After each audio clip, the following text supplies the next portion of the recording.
Hello mga sis! So another day, another ukay day na naman tayo at ngayon nga ay nagpunta ako dito sa Kieratus Keskus kung saan marami kayong makikitang second hand na damit, bag, mga furnitures at kung ano-ano pa na pambahay. Kaya tara, sumama kayo sa akin at sabay-sabay tayong maghanap ng pwede nating i-flip online at kumita. Quick background muna tayo. Kieratus Keskus, or in English, Recycling Center, started in 1990 sa Helsinki. Ang goal nila noon hanggang ngayon, bawasan ang waste at i-promote ang reuse ng mga bagay na pwede pang gamitin. Ngayon, may branches na sila sa iba't ibang lugar sa Helsinki region tulad ng Espoo, Vantaa at Kontula. Ang kita ng store ay ginagamit para sa environmental projects, employment training, at community work. So every time na bibili ka dito, nakakatulong ka sa kalikasan at sa mga tao. Pagpasok mo pa lang, makikita mo na agad yung wide selection ng items from clothes, furniture, kitchenware, electronics, books, toys, kahit plants. Ang maganda dito, marami sa items ay donated. Tapos, nire-refurbish nila kung kailangan. Mayroon din silang corner na free items. Yes, libre. Para sa mga bagay na gusto nilang ma-rehome agad.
Isa sa mga unique na ginagawa ng Kieratus Keskus ay yung repair and upcycling services.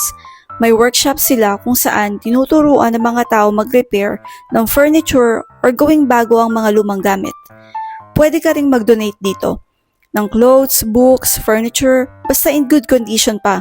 May pick-up service din sila para sa malalaking gamit.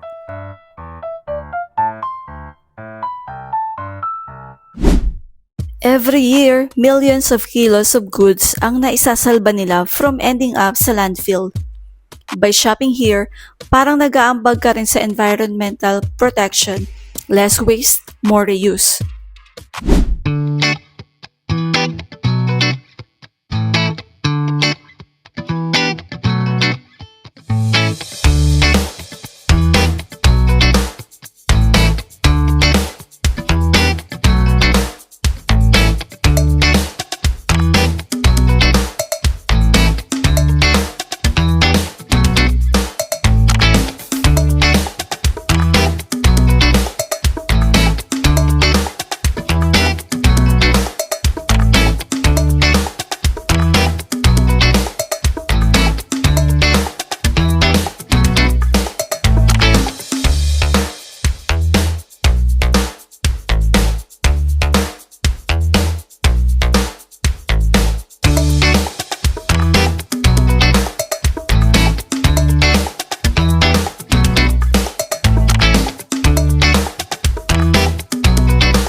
Ang daming damit, no? Tinitignan ko lang pero usually hindi talaga ako kumukuha ng damit dito kasi napansin ko sa pag-buy and sell ko online, hindi masyadong mabenta yung mga damit. Pero kung makakahanap ako ng mga vintage na t-shirt, why not? Baka may market tayo doon.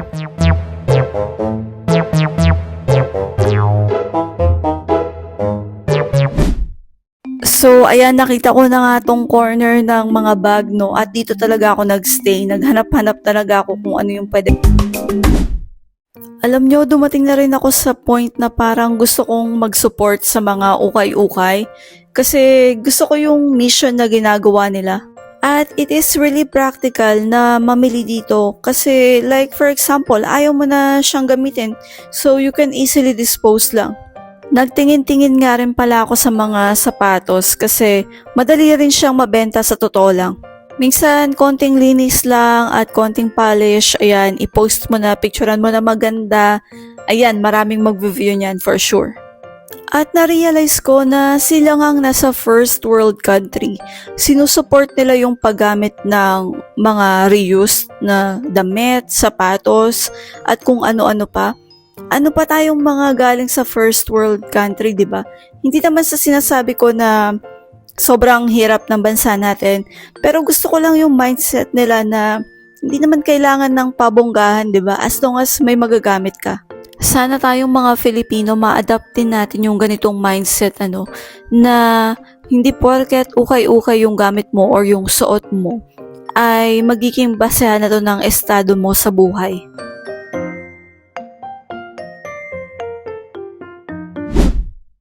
Ang wide ng selection nila dito, no? Actually, naghahanap ako ng painting na pwede kong i-display sa bahay namin. Pero so far, wala pa akong nakikita na nag-i-spark ng joy.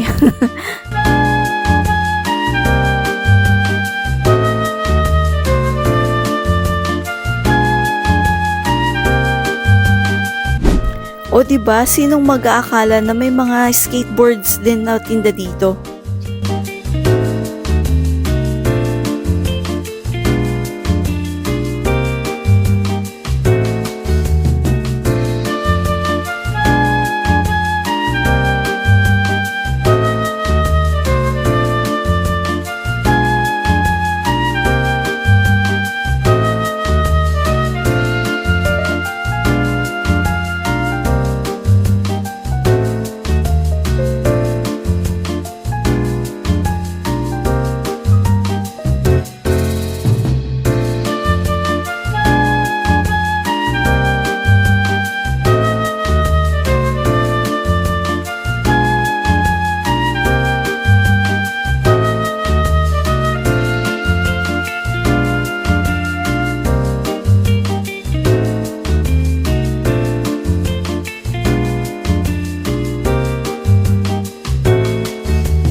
So there you go mga sis, this is Kieratus Keskus, more than just a thrift shop.